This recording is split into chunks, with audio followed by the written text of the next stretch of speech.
हाय schoolers, आज grammar का चौथा क्लास है और हम अध्ययन करने वाले हैं इटमोलॉजी के बारे में। इससे पहले के क्लास में हमने देखा इंग्लिश, उसकी उत्पत्ति, ग्रामर, उसकी उत्पत्ति, उसका प्रकार और ऑर्थोग्राफी के बारे में। आज हम पढ़ने जा रहे हैं इटमोलॉजी के बारे में, जहां पर हम देखते हैं कि इटमोलॉजी किसे कहते हैं और इटमोलॉजी को कितने तरह से डिवाइड किया गया है। सबसे पहले हम इटमोलॉजी का डिफिनीशन देखते हैं। द पार्ट ऑफ इंग्लिश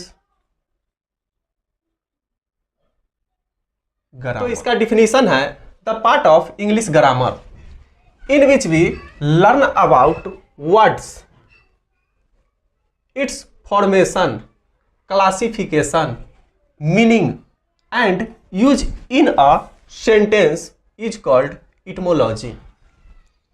अंग्रेजी व्याकरण का वह भाग जिसमें हम शब्द, उसकी रचना, उसका वर्गीकरण, उसका अर्थ और वाक्य में प्रयोग के बारे में पढ़ते हैं, उसे हम इटमोलॉजी कहते हैं। इटमोलॉजी का अर्थ होता है शब्द विचार।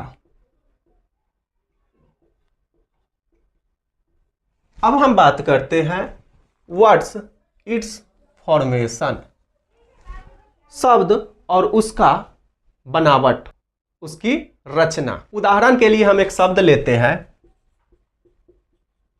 डट। डट मीन्स होता है गंध, परंतु इसमें जब वाई जोड़ देते हैं तो यह बन जाता है डर्टी, और जिसका अर्थ होता है गंदा।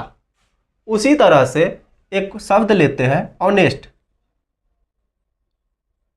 ऑनेस्ट मीन्स होता है ईमानदार, और जब इसमें हम डिस जोड़ देते हैं तो यह बन जाता है बेईमान, डिसऑनेस्ट। तो यही है वर्ड का फॉर्मेशन। अब उसके बाद बात करते हैं क्लासिफिकेशन यानी कि वर्गीकरण।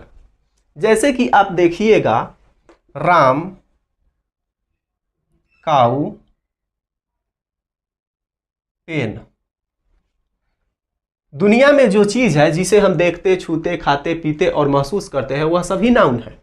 राम व्यक्ति का नाम है या इसे हम देखते हैं। काऊ जानवर का नाम है, इसे हम देखते हैं, छूते हैं। पेन किसी वस्तु का नाम है, इसे हम देखते और छूते हैं। तो इसे नाउन के कैटेगरी में रखा गया है। वर्ड यह भी है, वर्ड यह भी है और वर्ड यह भी है, परंतु इसे क्लासिफाई किया गया तो इसका नाम दिया नाउन। फिर बात करते हैं poor.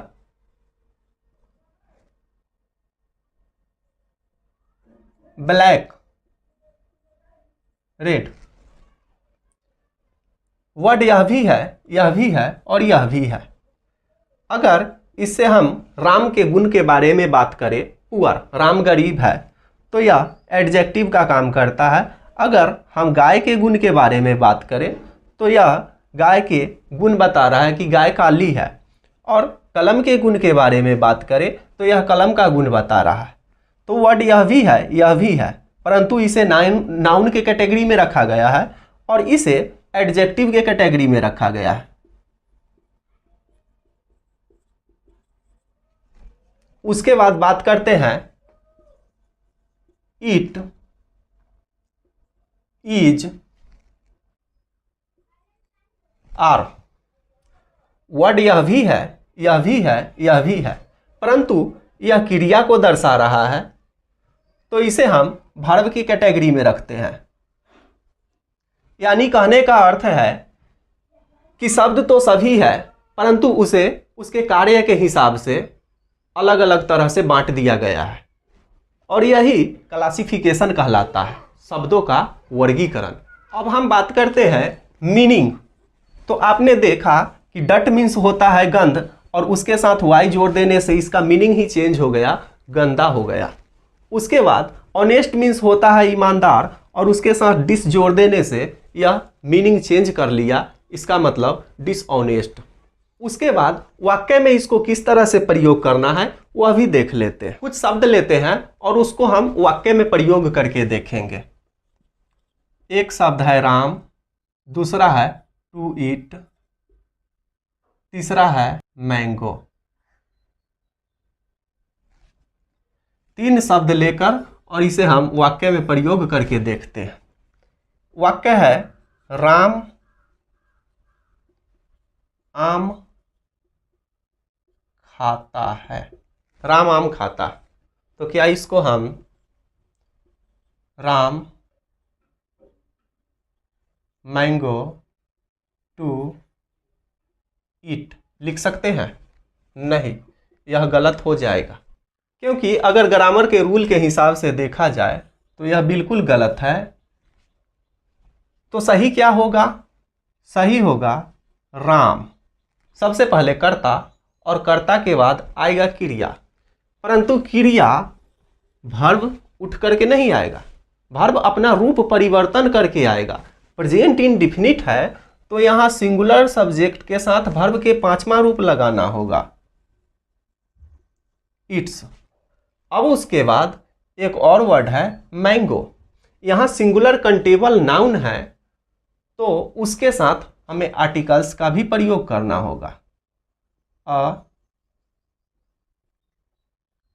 Mango. Ram it's a mango, Ram आम खाता है। तो आप देखें कि 3 वर्ड के बाद, 3 वर्ड लेने के बाद हमको क्या है कि उसका रूप परिवर्तन करके उसमें और कुछ जोड़ करके फिर वाक्य में प्रयोग करना पड़ा। यही होता है इटमोलॉजी। अब हम देखते हैं वर्ड किसे कहते हैं, यानी कि शब्द किसे कहते हैं। वर्ड, इसका परिभाषा है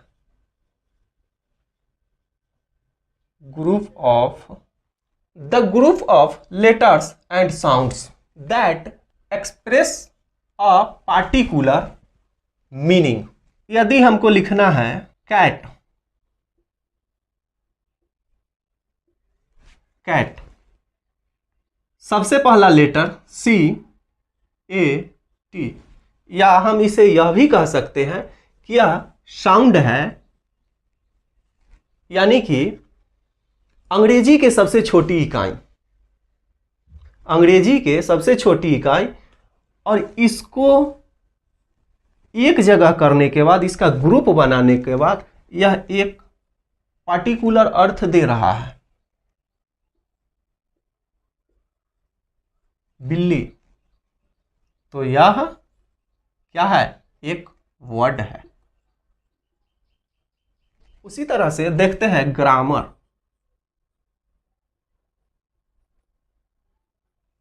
ग्रामर जिसका मतलब है व्याकरण।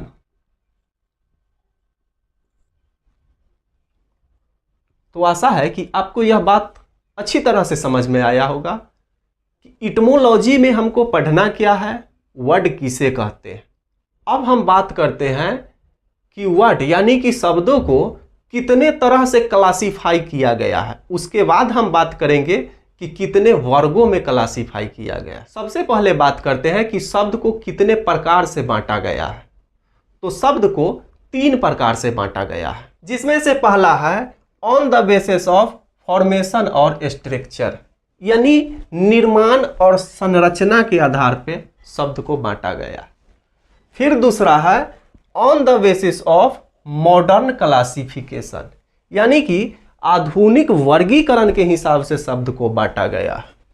उसके बाद फिर है on the basis of use और मीनिंग, यानी प्रयोग और अर्थ के आधार पर बांटा गया। तो आपके लिए लास्ट में जाते जाते यह सवाल है, how many kinds of words on the basis of formation और स्ट्रक्चर। इसका जवाब आप कमेंट बॉक्स में दें। तब आपसे मिलते हैं नए वीडियो में, जहां पे हम बात करेंगे फॉर्मेशन और स्ट्रक्चर के आधार पे शब्द को कौन कौन से भाग में बांटा गया है। तब तक के लिए बाय बाय।